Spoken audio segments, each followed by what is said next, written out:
Apocalipse, capítulo de número 2, versículo de número 12. Confirmado. Maravilha? Diz assim a palavra do Senhor: E ao anjo da igreja que está em Pérgamo escreve: Isto diz aquele que tem a espada aguda de 2 fios. Eu sei as tuas obras, e onde habitas, que é onde está o trono de Satanás. E retens o meu nome, não negastes a minha fé. Ainda nos dias de Antipas, minha fiel testemunha, o qual foi morto entre vós, onde Satanás habita. Mas umas poucas coisas tenho contra ti, porque tens lá os que seguem a doutrina de Balaão, o qual ensinava a Balaque a lançar tropeços diante dos filhos de Israel, para que comessem dos sacrifícios da idolatria e se prostituíssem. Assim, tens também os que seguem a doutrina dos nicolaítas, o que eu aborreço. Arrepende-te, pois, quando não, em breve virei a ti, e contra eles batalharei com a espada da minha boca.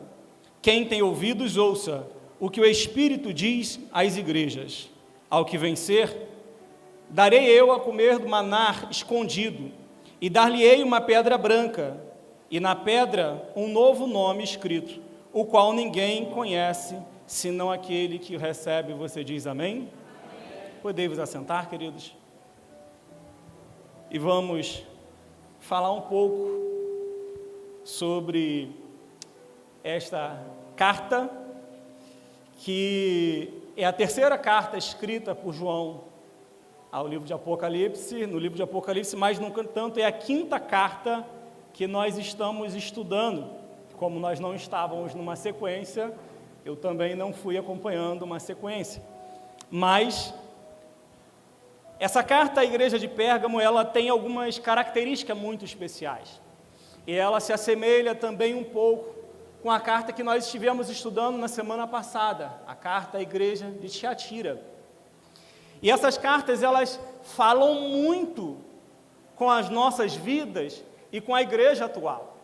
Nós, nos bastidores da igreja, conversávamos sobre a temporalidade destas cartas, o quanto ela se contextualiza muito com a realidade nossa, nos dias atuais. E quando eu digo a realidade nossa, eu não estou me referindo à nossa igreja propriamente dito, como sendo única, alva, exclusiva daquilo que a carta fala, mas sim como todas as igrejas de Jesus Cristo na atualidade.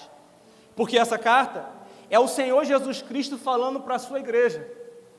E bem Ele conhece as necessidades de cada igreja.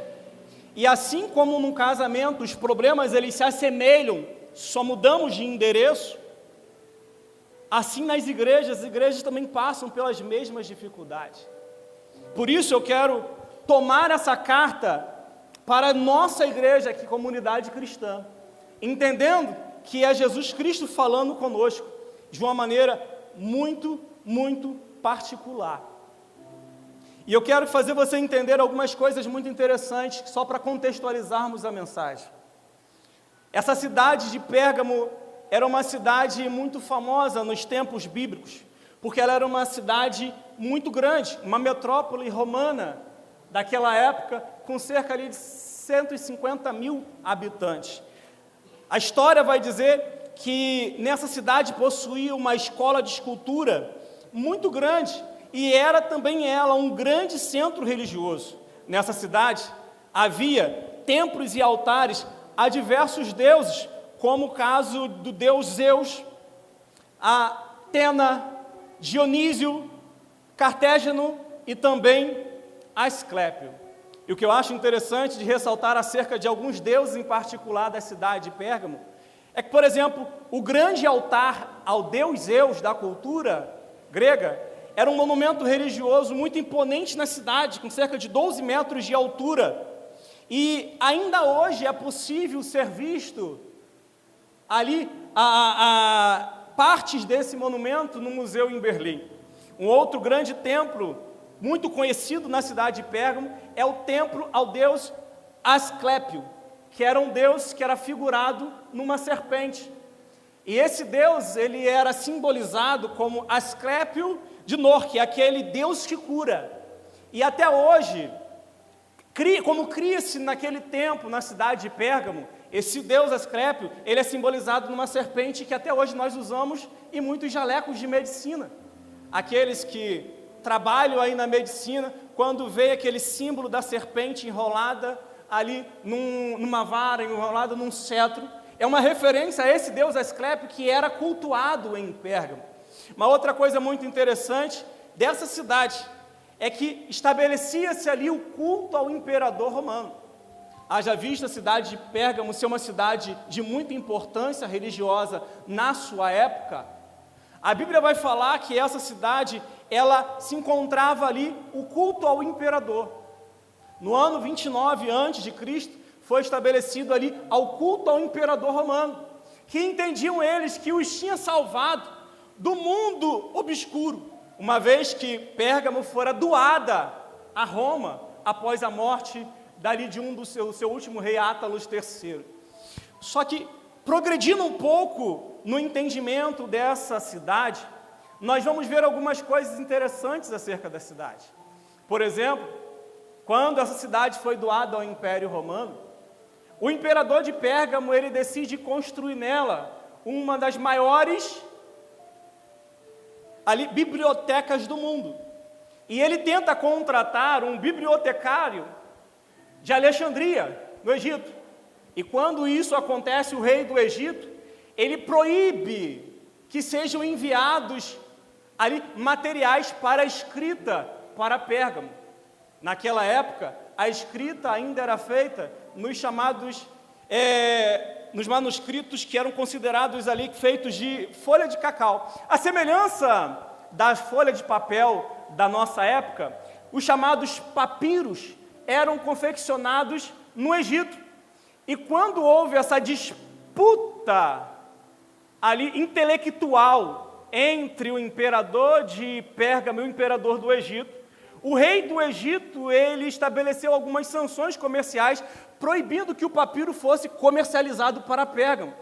Nesse momento, os curtidores de couro, eles desenvolveram ali a opção na escrita em couros de animais, em peles de animais mortos, ressecados e ali encerados.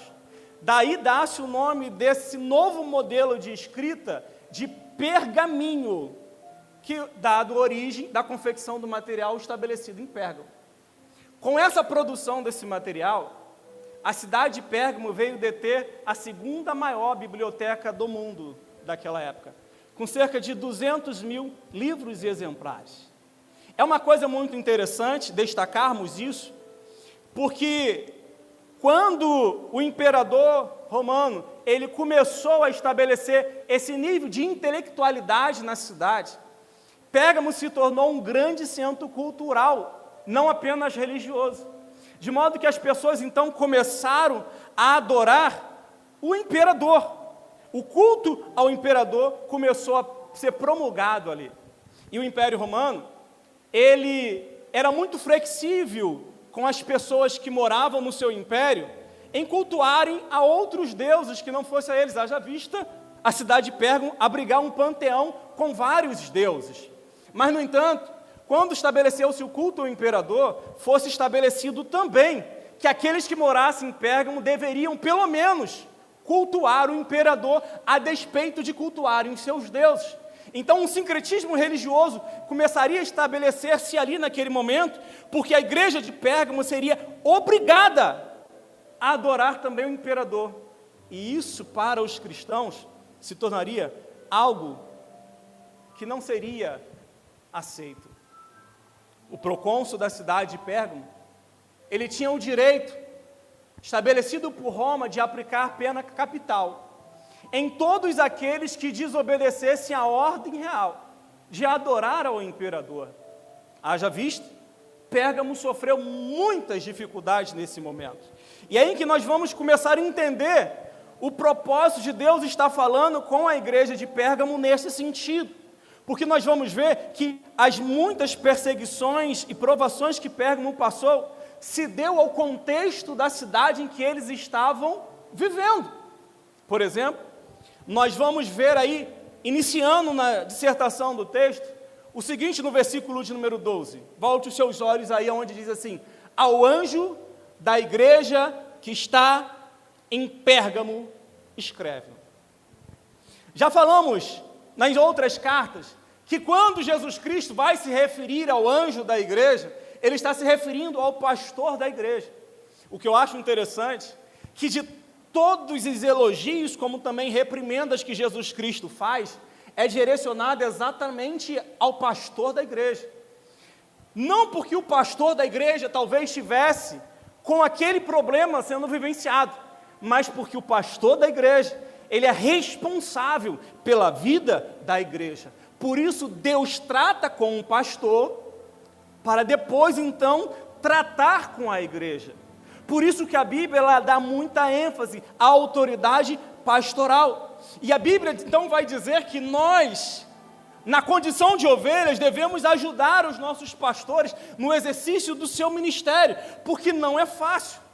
A Bíblia vai falar para os pastores em relação à igreja, isso está escrito lá em Atos 20, 28, quando Paulo vai se despedir dos anciãos de Éfeso em Mileto, ele vai dizer o seguinte, olhai por vós e por todo o rebanho sobre o qual o Espírito Santo vos constituiu bispos, para apacentardes a igreja de Deus, que ele resgatou com o seu próprio sangue.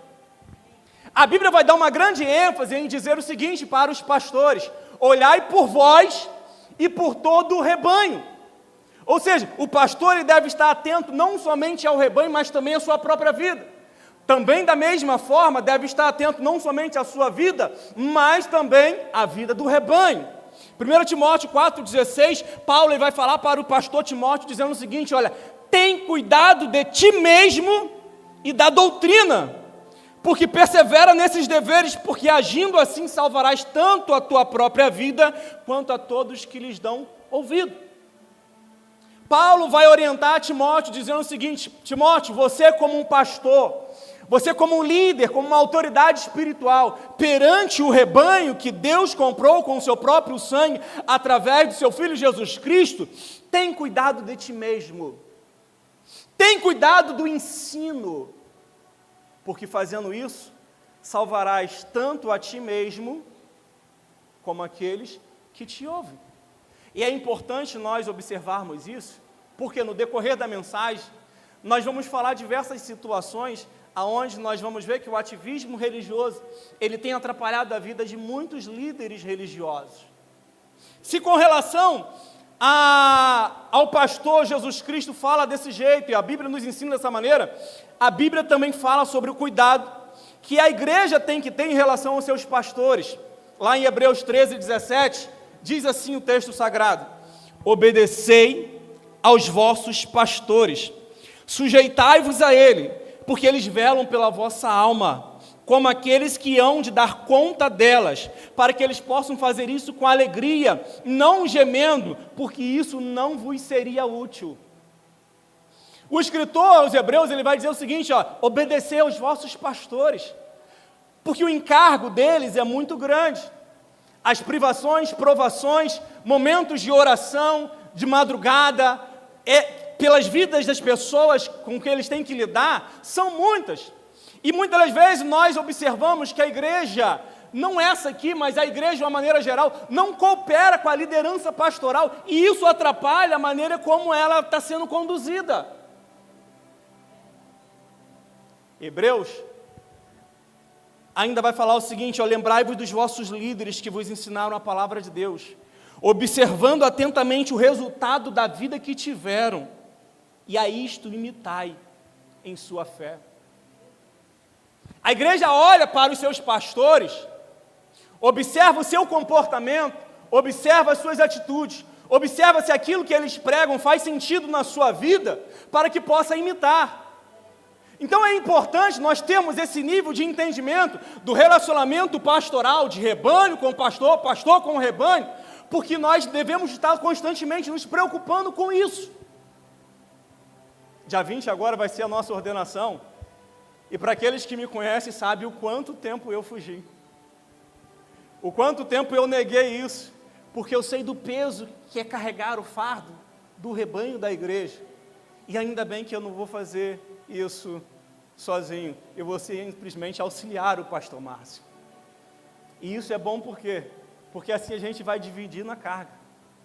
Mas, no entanto, se não houver essa cooperação mútua, tudo fica difícil, porque Deus às vezes fala conosco, e quando nós vamos falar com a igreja, em vez da igreja aceitar de bom grado, entendendo que é Deus tratando com a igreja através da nossa instrumentalidade, muitas vezes nos tornamos arredio, muitas vezes nós nos tornamos receosos em receber aquela palavra, não entendemos o mando de Deus, não entendemos a ordem de Deus, não ouvimos a palavra de Deus, não aceitamos aquele comando, por uma autoindulgência própria, ou talvez por um sentimento de autonomia espiritual, não fazendo questão de receber os ensinos da palavra do Senhor, e isso é observado. Isso é observado. Por isso que Jesus Cristo, ele vai falar as 7 igrejas do Apocalipse, e ele sempre começa falando ao anjo da igreja que está em tal cidade, assim diz o Senhor. E aí ele vai começar a falar, na continuidade do versículo 12, diz assim diz aquele que tem a espada aguda de 2 fios. Jesus, ele se identifica como sendo aquele que possui a espada de 2 gumes em sua boca. Isso é, ele é aquele que exerce juízo.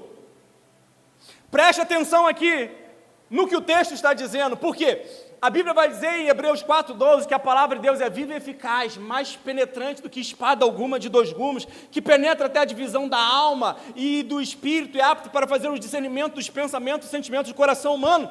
Mas, no entanto, aqui, a espada de 2 gumes, a qual Jesus Cristo se apresenta à igreja de Pérgamo, não é a espada do ensino, não é a espada da palavra, não é a espada do evangelho, mas a espada de juízo. Aqui, nós vamos ver no livro de Apocalipse, que todas as referências da espada da boca de Jesus Cristo, não se referem necessariamente à sua palavra, mas sim ao juízo. Apocalipse 19:15 vai falar que Jesus Cristo pelejará contra o exército do anticristo e os vencerá pela espada que sai da sua boca. Mas não é a palavra, mas sim o seu poder, a sua autoridade. E ao se apresentar à igreja de Pérgamo, Jesus Cristo, ele se identifica como aquele que tem a espada na sua boca, chamando a igreja de Pérgamo, através do seu servo, o pastor, a responsabilidade do temor a Deus. A espada de 2 gumes aqui, de Jesus Cristo, é uma referência à espada do procônsul romano, da cidade de Pérgamo. Porque ele tinha o poder de vida e morte, para poder executar aqueles que eram inimigo do império.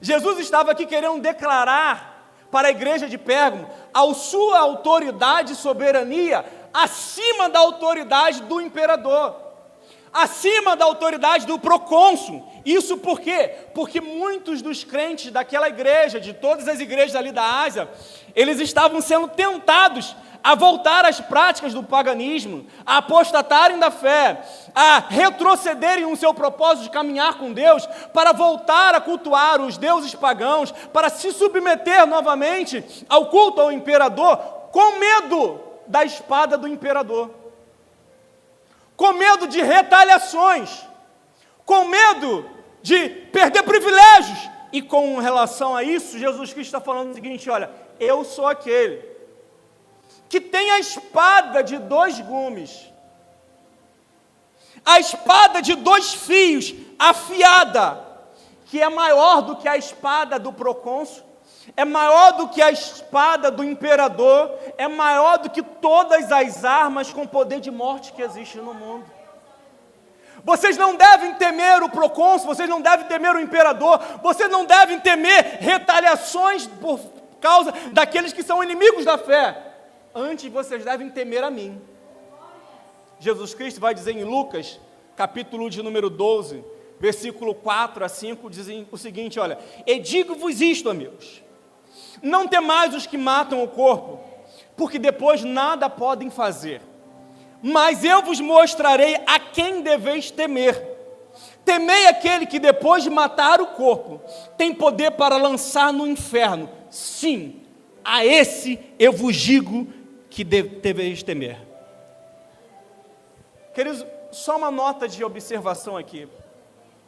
O evangelho das mídias sociais tem apresentado um Jesus que mais parece um namorado apaixonado do que um Senhor que merece ser honrado. Amor e temor são faces de uma mesma moeda no reino de Deus. Eu demonstro que amo a Deus, temendo e tremendo diante da sua palavra. A Bíblia vai dizer que Deus é amor, sim, mas a Bíblia também vai dizer que Deus, Ele é justiça. A Bíblia também vai dizer que Deus é fogo consumidor. Jesus Cristo vai se apresentar à igreja de Pérgamo como aquele que tem a aguda espada afiada na sua boca, dizendo que essa espada não é uma espada para retratação, mas é uma espada para juízo.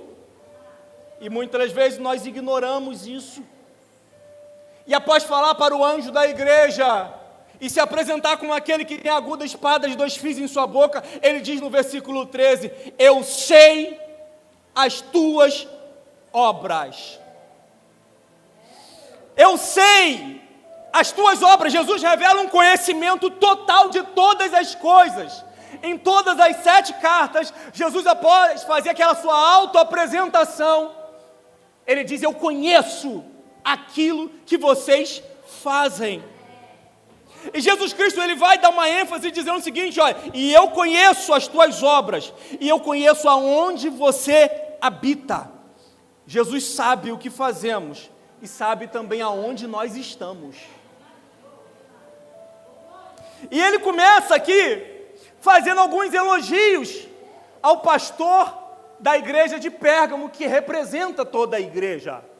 E ele vai dizer o seguinte: olha, eu sei aonde tu habitas, que é onde está o trono de Satanás.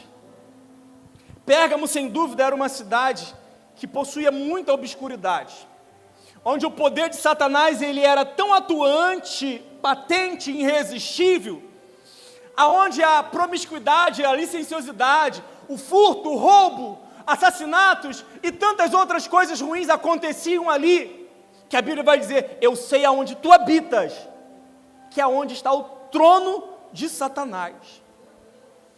Os crentes da igreja de Pérgamo provavelmente sofriam muitas perseguições, muitas opressões, muita resistência, muita oposição, mas a Bíblia vai dizer, o Senhor Jesus: eu sei das tuas obras, sei o lugar onde tu habitas, que é o trono de Satanás, mas eu também sei que vocês têm sido fiel à minha fé, e não negastes o meu nome.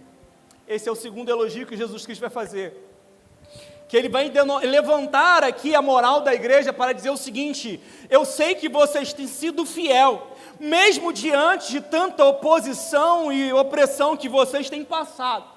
Jesus Cristo está falando o seguinte: olha, os vossos sofrimentos, a vossa oposição e sofrência, toda a resistência que vocês têm vivido por amor do meu nome, não tem passado despercebido diante de mim. Eu tenho vos assistido em meio às dificuldades, e eu tenho visto aquilo que vocês têm sustentado, mesmo em meio a tantas provações. E ele vai dizer o seguinte: olha, e por causa da vossa fidelidade, vocês retêm o meu nome, não negastes a minha fé. O que eu acho legal aqui, nessa carta, você pode acompanhar aí o raciocínio, porque Jesus Cristo vai falar o seguinte: olha, vocês não negaram a minha fé. Mesmo no dia de Antipas, a minha fiel testemunha, o qual foi morto entre vós, o lugar onde Satanás habita. Os crentes de Pérgamo, eles entenderam na prática que se eles não estivessem dispostos a morrer por Cristo, não fazia sentido nenhum viver para Ele.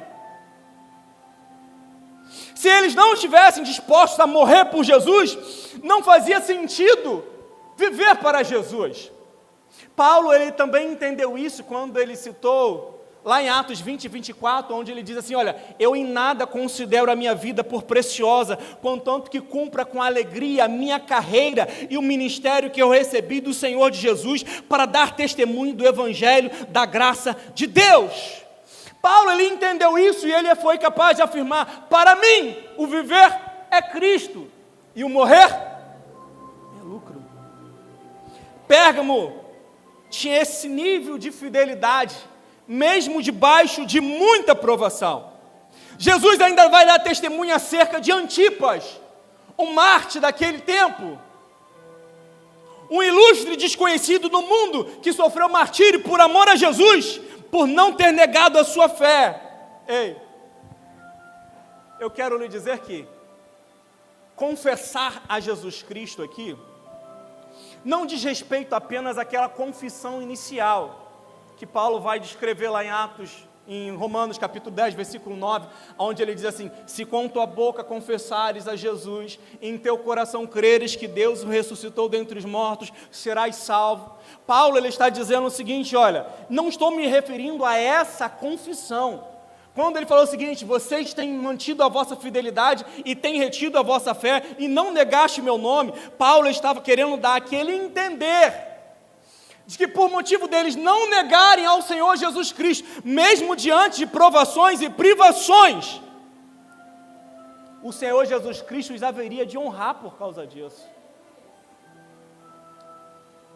Provavelmente, Jesus Cristo talvez estivesse aqui pensando naquilo que ele falou lá em Mateus, capítulo de número 10, versículos 32 e 33, onde ele diz assim, qualquer um que confessar-me diante dos homens, eu confessarei diante do meu Pai que está nos céus.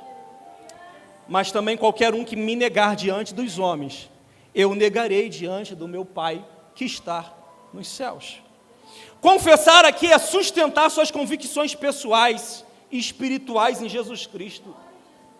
Antipas, o personagem da qual Jesus Cristo, ele salienta aqui para dar ênfase no testemunho da fé, ele sofreu, morreu, foi queimado, diz a história, dentro de um touro de bronze, aonde colocaram ele preso dentro e atearam fogo com ele na sua barriga, e ele morreu cozido dentro daquele touro. Mas eu quero dizer algo muito importante.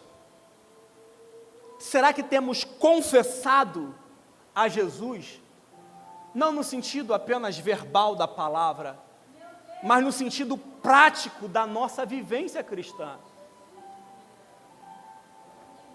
Porque Jesus Cristo, ele vai olhar para Pérgamo e vai dizer o seguinte, olha, eu sei das tuas obras, eu sei aonde tu habitas, que é onde está o trono de Satanás, e por causa disso eu tenho visto que você tem retido o meu nome e não negastes a minha fé, ainda nos dias de Antipas. Quando Jesus Cristo fala o seguinte, olha, vocês não negaram a minha fé nos dias de Antipas, ou seja, não era algo do tempo presente, ele está falando de uma provação que está no passado, um momento de perseguição que culminou na morte do pastor da igreja.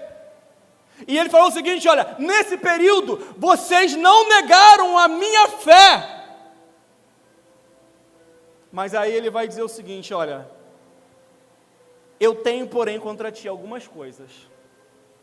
O erro da igreja de Pérgamo, acompanhe aí, foi acreditar que os tempos de perseguições declaradas diminuíram, e que agora eles podiam relaxar no cuidado doutrinário, sem que isso lhe causasse nenhum prejuízo espiritual. Jesus Cristo vai dizer, eu tenho algumas poucas coisas contra ti. Tenho algumas poucas coisas contra ti, que há entre vós aqueles que sustentam a doutrina de Balaão, que ensinava Balaque a armar ciladas diante dos filhos de Israel para comerem coisas sacrificadas a ídolos e praticarem a prostituição. O nome Balaão significa aquele que destrói o povo. Balaão, ele não conseguiu amaldiçoar, você que lembra a história, você que esteve conosco aqui às quartas-feiras, nos cultos de ensino bíblico, você vai lembrar da história, que o povo israelita, ele saiu do Egito, estava em destino a Canaã, e antes deles subirem para o território palestino, para ali, a terra dos cananeus, eles haveriam de passar por 3 povos, Moabe, Edom e Amon.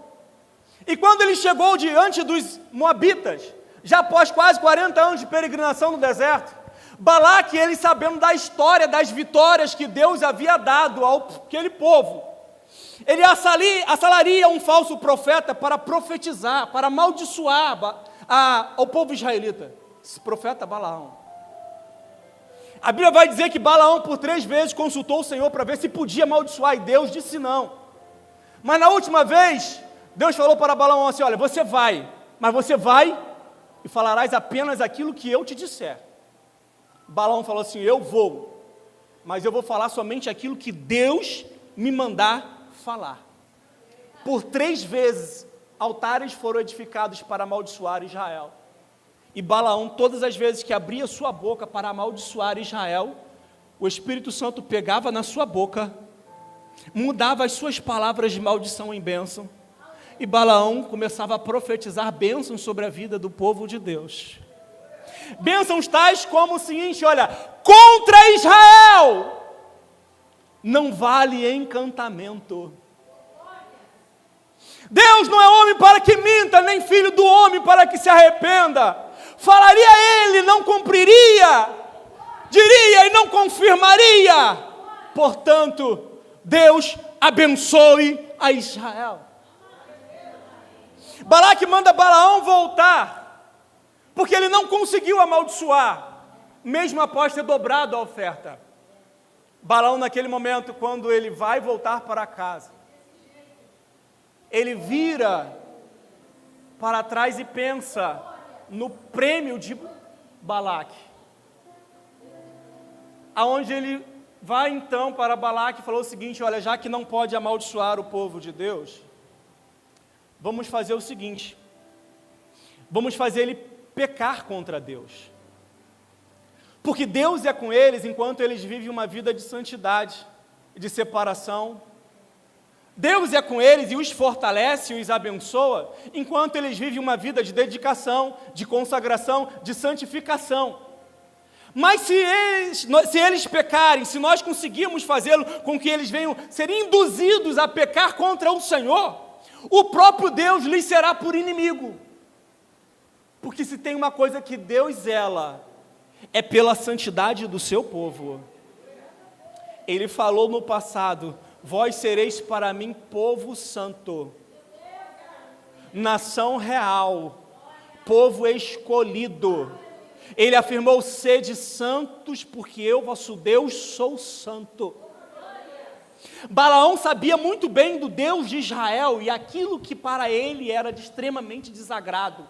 Então ele pegou e falou para Balaque: Balaque, faz o seguinte, já que eles estão vindo para a vossa terra, arma tendas na beira do caminho, coloque lá mulheres muito bonitas, com banquetes oferecidos aos vossos deuses, para que quando Israel estiver passando pelo caminho em direção à terra prometida, eles possam olhar essas tendas, olhar as mulheres, e assim, seduzidos por elas, possam vir para as suas tendas, comerem das oferendas sacrificadas aos deuses pagãos, se deitarem com elas e assim praticarem a prostituição, e assim serem induzidos à adoração aos deuses que causam ciúmes e aborrecimento ao Deus a qual eles servem. A doutrina de Balaão era de imoralidade sexual, comunhão na mesa dos ídolos e idolatria. Balaão falou o seguinte: olha, não adianta vocês tentarem pelejar contra eles, você tem que armar ciladas para eles, para que eles possam assim cair. Hoje o retrato da igreja de Pérgamo não é diferente das igrejas atuais. Existem muitos que estão no nosso meio, alguns são mestres, outros são discípulos de Balaão, que vivem armando tropeço no meio do caminho para o povo de Deus. Uns com apelos externos, como foi o caso de Balaão, sugerir que as moabitas se colocassem à beira do caminho e se oferecessem sexualmente para o exército israelita. Outros com apelos internos, como foi o caso das midianitas, que conquistadas pelos israelitas, vieram ser trazidas para o arraial do povo de Deus e dada como despojos, e por serem bonitas, muitos dos soldados começaram a se casar com aquelas mulheres, e assim mesmo, eles começaram a prevaricar contra o Senhor. Mais de 24 mil homens sucumbiram por causa de uma praga, sem que Balaão ou Balaque tivesse que atirar uma flecha. Sabe por quê? Porque se não pode vencê-los, seduza-os. Seduza-os com ações externas, mas também com movimentos internos. A igreja de Pérgamo demonstra na prática uma lição que eu e você temos que aprender para os dias atuais. Grave isso. É mais fácil enfrentar o martírio do que o mundanismo. É mais fácil morrer pela verdade em meio à crise da oposição do que viver pela verdade em meio ao conforto da aceitação e conformação com o mundo. É mais fácil resistir aos ataques do leão do que resistir às estratégias da serpente. Pérgamo falhou quando não foi perseguida. Pérgamo não falhou quando foi perseguida, mas ela falhou quando sentou à mesa diante do trono de Satanás e foi acolhida. O risco da igreja se tornar popular é porque ela deixa de ser perseguida para ser assediada. Ela deixa de ser confrontada para ser seduzida. E assim estava acontecendo na igreja de Pérgamo. Paulo vai falar assim para a igreja de Corinto, no capítulo 11 da sua segunda carta, no versículo 3, onde ele vai dizer o seguinte, olha, mas eu temo que, assim como a serpente enganou Eva com a sua astúcia, assim também sejam enganados vocês e corrompidos em vossos sentidos, e assim se apartem da simplicidade que há em Cristo Jesus. Esqueça aquela imagem do diabo da Idade Média, com um chifre na cabeça, pés de bode, cauda ali de escorpião. Esqueça dessa imagem, da figurativa de um fauno que foi construída pela Idade Negra.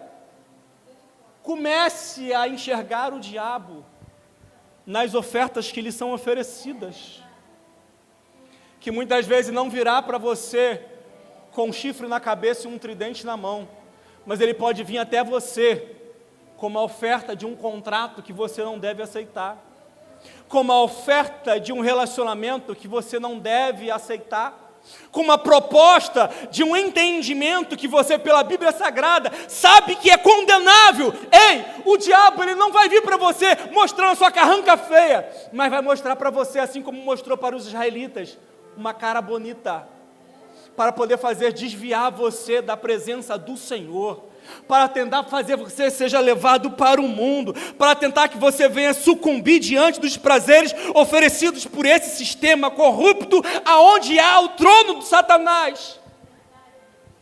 Ei, estamos presenciando dia após dia, cada vez mais homens e mulheres de Deus, que eram referências e modelos de espiritualidade, sucumbirem aos prazeres do pecado, por não conseguirem resistir aos seus desejos carnais. O seu maior inimigo, meu irmão, minha irmã, não é o diabo. O diabo é um inimigo derrotado. A Bíblia diz, sujeitai-vos ao Senhor, resistir ao diabo e ele fugirá de vós. Mas a Bíblia vai dizer o seguinte, fugir das paixões carnais. O seu maior inimigo não é o diabo, o seu maior inimigo é você mesmo. É aquele que você enxerga todos os dias pela manhã no espelho, quando vai escovar os dentes.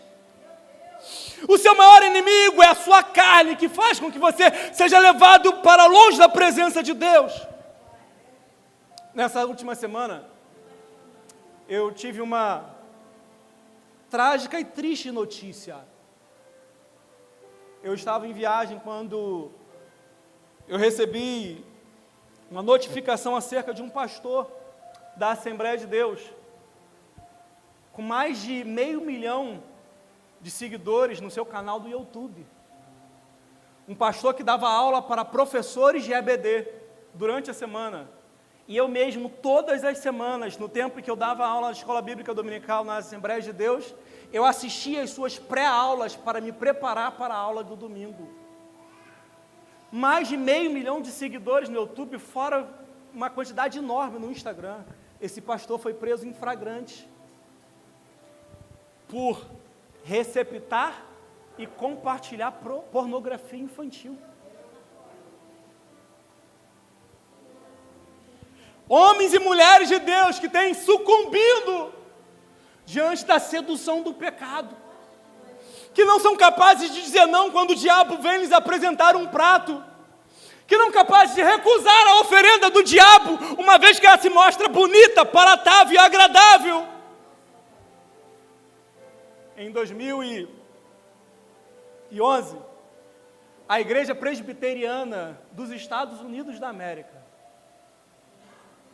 ordenou o seu primeiro pastor homossexual.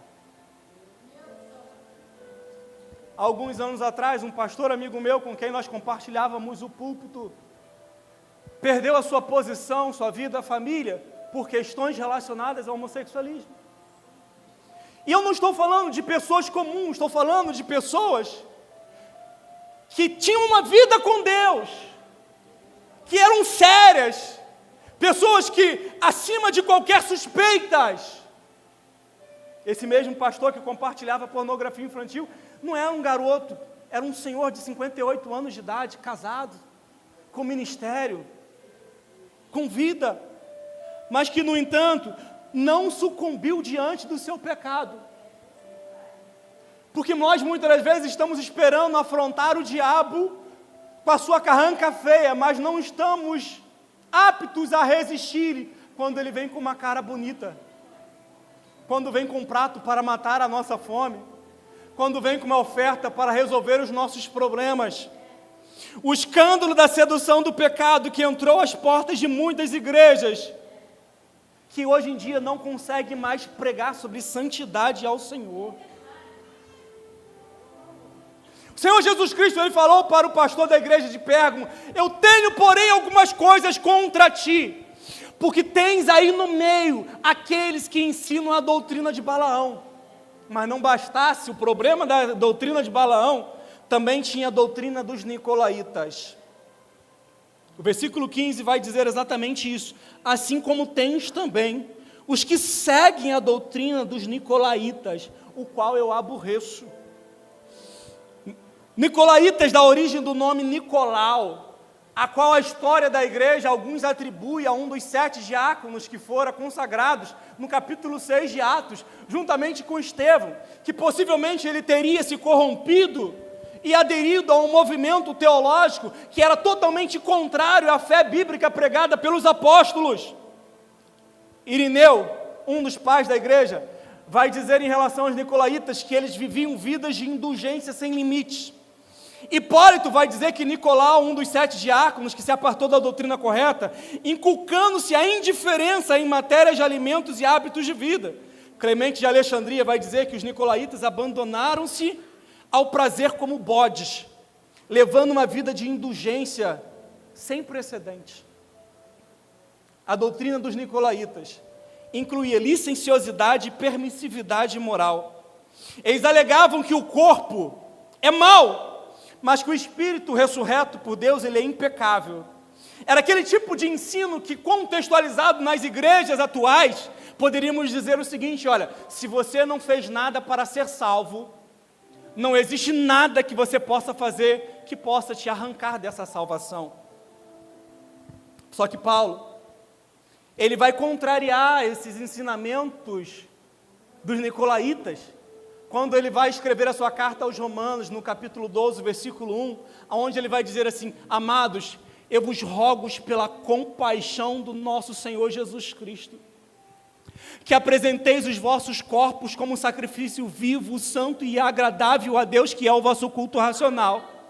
E não vos conformeis, não vos amoldeis, não assumis a forma deste mundo, mas transformai-vos pela renovação do vosso entendimento, para que vocês possam experimentar qual seja a boa, agradável e perfeita vontade de Deus. O ensino bíblico não é o que eu posso fazer aquilo que eu quero a despeito da graça de Deus. Não, pelo contrário, a graça de Deus não é um passaporte para eu pecar, mas é um empoderamento divino para que eu não venha mais a pecar. A doutrina dos nicolaítas transformava a graça de Deus em desgraça, a liberdade em Cristo em libertinagem. E sabe qual é o grande problema? É que o pastor de Pérgamo permitiu que esse ensino se infiltrasse nos corredores da sua igreja. Tens contra ti também aqueles que seguem a doutrina dos nicolaítas, o qual eu aborreço.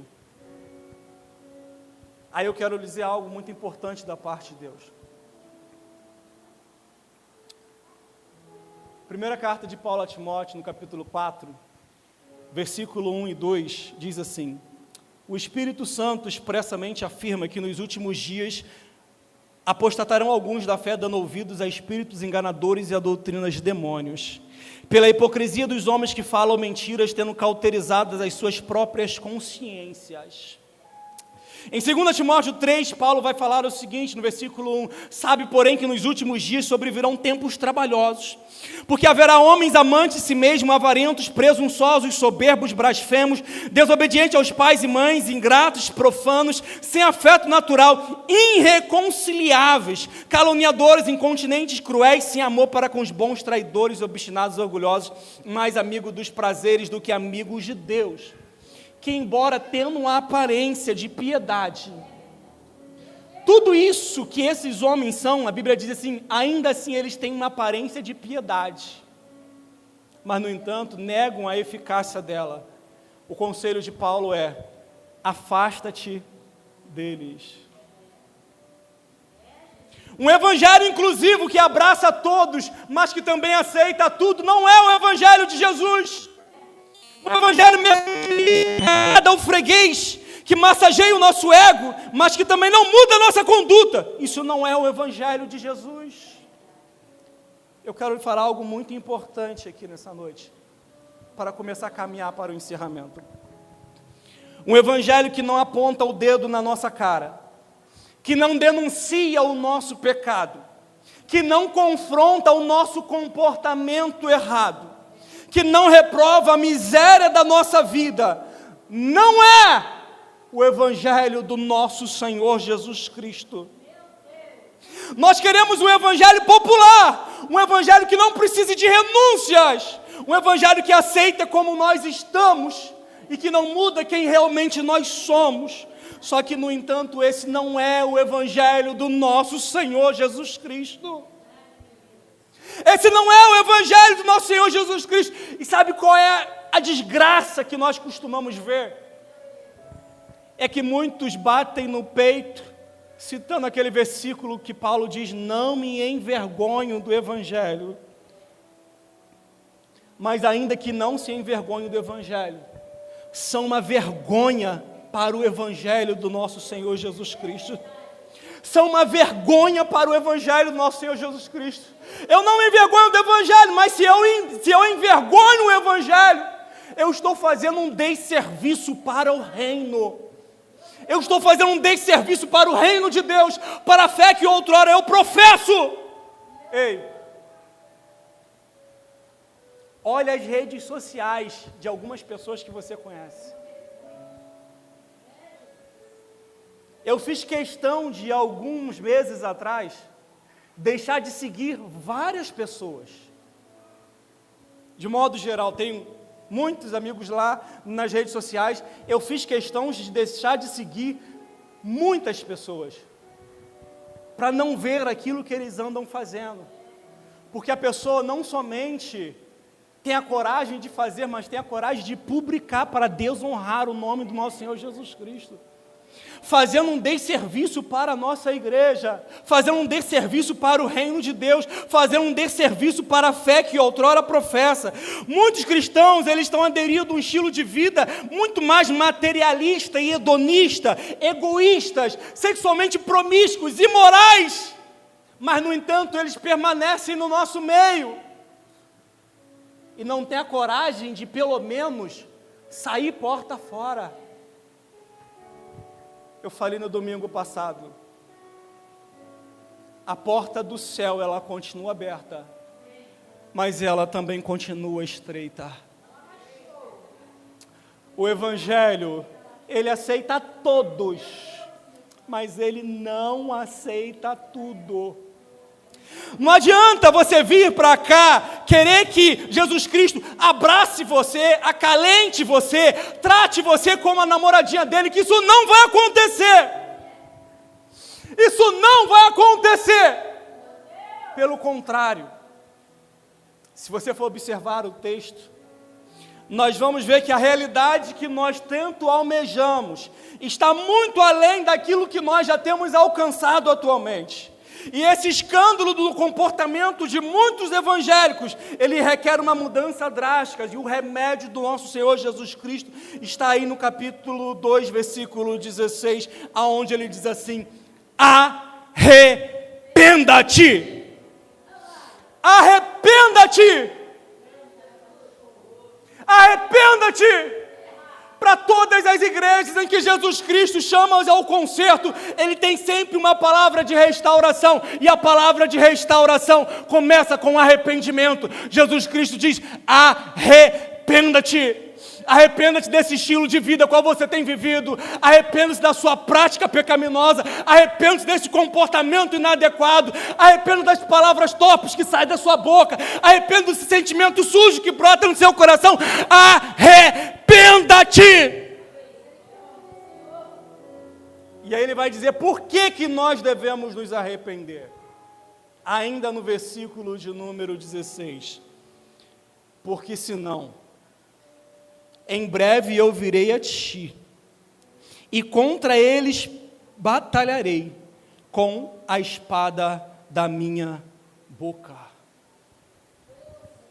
Isso aqui não está se referindo ao arrebatamento, juízo final. Está falando que Jesus Cristo está dizendo para a sua igreja, naquele contexto: se eles não se arrependerem, eu mesmo pelejarei por eles. E como a referência da igreja de Pérgamo é associada com a referência dos israelitas no deserto, aonde o Senhor batalhou contra dos seus servos, do seu exército, e lá 24 mil morreram. Jesus Cristo está dizendo assim: ó, arrependa-te, porque senão eu virei contra ti e pelejarei com a espada da minha boca. Samuel, uma vez, tentando conscientizar os seus filhos, Ofni e Finéias, do erro que eles estavam cometendo dentro da casa do Senhor, do tabernáculo em Siló, ele disse o seguinte: olha, meus filhos, não é bom aquilo que eu tenho ouvido a vosso respeito, que vocês têm desprezado a oferta do Senhor e se deitado com mulheres dentro da tenda do tabernáculo. Não é bom aquilo que vocês fazem. E aí ele fala o seguinte: olha, pecando o homem contra o seu próximo, os juízes o julgarão. Mas pecando o homem contra Deus, quem intercederá por eles?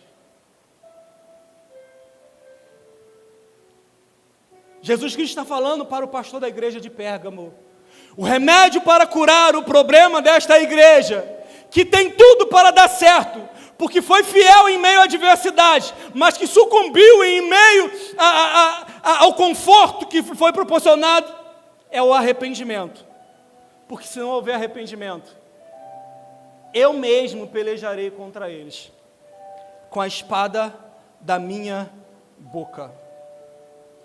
E aí eu encerro. Jesus Cristo disse: quem tem ouvidos para ouvir, ouça o que o Espírito diz à igreja. Deus fala, mas não é para quem tem orelha. Deus fala para quem tem ouvido. Sabe por que numa multidão como essa, muitos ouvem com o ouvido, mas não ouvem com a orelha, mas não escutam com o ouvido espiritual, porque os seus sentidos se embotaram, porque eles estão vivenciando uma vida onde o diabo tem cegado as suas mentes e o seu coração, e agravado os seus ouvidos. Por isso, como Paulo vai dizer, eles preferem muito mais que os seus ouvidos sejam coçados, porque eles estão sentindo comichões. E por conta disso, eles não conseguem ouvir a voz do Espírito Santo quando fala à sua igreja. Jesus Cristo falou: quem tem ouvidos para ouvir, ouça o que o Espírito diz à igreja. Ao que vencer, darei de comer do maná escondido. Jesus Cristo está falando o seguinte, aplicando tudo aquilo que ele vem falado, que aqueles que se recusarem a comer das oferendas deste mundo, de se assentarem na mesa do paganismo e do mundanismo, aqueles que decidirem não se saciarem com as ofertas do diabo e perseverarem e vencer, eu lhes darei que eles possam comer do maná escondido. O maná escondido foi aquele pão do céu que desceu para os israelitas no deserto durante a peregrinação dos 40 anos. Mas em João, Jesus Cristo vai falar o seguinte: olha, vossos pais comeram do pão que desceu do céu, mas morreram. Mas eu vos digo que o verdadeiro pão do céu não foi aquele que eles comeram no deserto, porque eles comeram e morreram. Mas eu lhes digo que eu sou o pão vivo que desceu do céu. E aquele que vem a mim nunca mais terá fome. Eu quero lhe dizer que quando você entrega a sua vida para Cristo, persevera em segui-lo, amando e guardando a sua vida em santidade, você terá muito mais facilidade para se abdicar, para rejeitar, para recusar as ofertas deste mundo, porque Cristo te satisfaz. Cristo é suficiente, Cristo nos basta. O vazio que há dentro do nosso coração, que o mundo não consegue preencher, com bebidas, com vícios, com noitadas, com sexo fácil, isso Cristo nos satisfaz. Darei de comer do maná escondido, mas eu também lhe darei uma pedrinha branca com um nome escrito. O nome fala de uma nova identidade espiritual. A Bíblia fala que assim como nós viemos ao mundo, trouxemos a imagem do primeiro Adão, nós, quando nascemos novamente, trazemos a imagem do último Adão, que é Cristo. A nossa identidade em Cristo não é uma identidade sucumbida, caída no pecado, mas a nossa nova identidade em Cristo Jesus é de um corpo glorificado, restaurado, que se cumprirá no dia que o Senhor vier para nos buscar. Ei, eu aguardo por isso. É por isso que essa convicção, essa fé, essa esperança que eu tenho da volta de Jesus Cristo me sustenta e me alimenta até o momento para que eu não venha sucumbir diante das ofertas do diabo. João, ele vai escrever lá na sua primeira carta, ele vai dizer o seguinte: amados, vede quão grande amor nos tem concedido ao Pai, ao ponto de sermos chamados filhos de Deus. E ele diz, e de fato somos filhos de Deus. E é por isso que o mundo não o conhece, porque também a ele não conheceu. Mas aí ele vai dizer no versículo 2, mas agora nós somos filhos de Deus, mas ainda não é manifesto aquilo que nós havemos de ser. Todavia, quando Cristo se manifestar, a Bíblia diz, nós seremos semelhantes a Ele, porque assim como Ele é, nós o veremos. O meu destino, o seu destino é ser igual ao nosso Senhor Jesus Cristo, num corpo glorificado. Não somos mais o que éramos, mas ainda não somos aquilo que haveremos de ser. Mas no entanto, a qualquer momento, num abrir e piscar de olhos, ao ressoar a última trombeta, a Bíblia diz que a trombeta soará, os céus se abrirão, e com voz de arcanjo e trombeta de Deus, descerá o Filho do Homem, o nosso Senhor, o nosso Salvador, nas nuvens dos céus, para nos arrebatar, para nos levar, para estarmos sempre com Ele. A qualquer momento a trombeta vai soar e Jesus Cristo vai o seu nome chamar. Aleluia. Aleluias! Essa pedrinha branca fala de liberdade conquistada, fala de filiação concedida, fala de convite. Nos tempos romanos, os convidados, quando recebiam um convite, diferente desses que nós recebemos na atualidade, aonde é um papelzinho, um colchê ali de gramatura de 170 aproximadamente, aonde nós entregamos na recepção e com aquele papelzinho, aquele convite individual, nós temos acesso à entrada na casa de festas. Nos tempos romanos, essa pedrinha branca era esse convite para as festas. Quem tinha pedrinha branca nas mãos poderia ter um passaporte para entrar na festa. Eu quero lhe dizer que aqueles que recusarem os banquetes do mundo, aqueles que perseverarem em seguir a Deus, guardando a sua vida em santidade, não amando o mundo, mas amando o Senhor, ele receberá uma pedrinha branca. E essa pedrinha branca, ela vai te dar acesso à maior festa de todos os tempos, que vai ser feita na eternidade. A Bíblia chama essa grande festa de bodas do Cordeiro, que vai ser o encontro do Senhor Jesus Cristo com a sua noiva, a igreja, aonde nós estaremos sentados à mesas do Senhor. Ei, vai valer a pena, querido, nós passarmos por tudo aquilo que passamos aqui nesse mundo, porque a Bíblia nos garante que teremos acesso às mansões celestiais. Nos assentaremos diante do nosso Rei Jesus. Eu convido a você a ficar de pé nesse momento, convido o grupo de louvor a estar aqui à frente.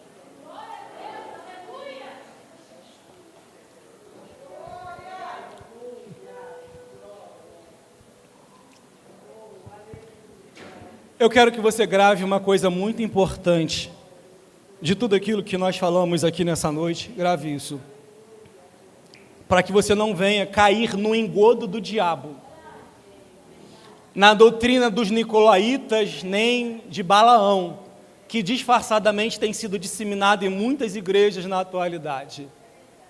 Graça é ausência de mérito, mas não é ausência de esforço. Graça é ausência de mérito. A salvação é pela graça, mediante a fé. Não vem isso de nós, mas de Deus. Graça é ausência de mérito, mas não ausência de esforço. Jesus Cristo falou o seguinte: olha, porfiai, esforçai por entrar pela porta estreita, porque larga é a porta, espaçoso o caminho que conduz à perdição, e são muitos que vão por ele. Mas apertada é a porta, e estreito o caminho que conduz à vida eterna, e são poucos os que entram por ele. Mas Jesus Cristo falou assim: esforçai-vos por entrar. Ele usou a seguinte expressão: olha, a lei e os profetas duraram até João Batista, e desde João Batista se faz esforço para entrar no reino dos céus. Graça é ausência de mérito, mas não ausência de esforço. Não queira você achar que vivendo uma vida relaxada, promíscua, sucumbida a esse mundanismo que nós temos vivenciado nesses últimos momentos, que você vai entrar nessa graça. Não, não, não. Graça é ausência de mérito, mas Jesus Cristo falou: esforçai-vos, porfiai. A Bíblia vai dizer 300 vezes: aquele que perseverar até o fim será salvo. Isso envolve esforço. É todo dia você fazer morrer a vossa natureza terrena. É todo dia você dizer não para o seu pecado. É todo dia você pedir graça a Deus para que você possa permanecer em pé. Paulo, ele vai usar a seguinte expressão: olha, eu esmurro o meu corpo, o reduzo à escravidão, para que não aconteça que, tendo eu pregado a muitos, encontre eu mesmo sendo desqualificado. Paulo falou o seguinte: eu renuncio a mim mesmo por causa da sublimidade do conhecimento do nosso Senhor Jesus Cristo, por amor do qual eu abandonei todas as coisas e as considero como esterco para ganhar a Cristo e ser achado nele, não tendo mérito nenhum em mim, senão aquele que vem pela fé no nosso Senhor. Ei. Em nome de Jesus Cristo, eu quero lhe dizer nessa noite: Deus quer te levar para o céu, e Ele te oferece essa graça sobre sua vida, e Ele te propõe, porque a graça ela é proposta, não é imposta. A graça ela é proposta, não é imposta. Ele te propõe essa graça, que mediante a fé você pode entrar para essa grande salvação. E eu quero terminar, mas a Bíblia diz: como escaparemos nós se negligenciarmos tão grande salvação? Não tem como escapar. Não há escape. Jesus Cristo falou para a igreja de Pérgamo: ao que vencer. O céu não é lugar para perdedores, o céu é lugar para aqueles que venceram por causa do testemunho que deram da fé do nosso Senhor Jesus Cristo. O céu é um lugar de vencedores. Então, em nome de Jesus Cristo, que você possa aprender com essa palavra a viver uma vida de fé para a glória e honra do nosso Senhor Jesus Cristo. Eu agradeço essa oportunidade. Grupo de louvor.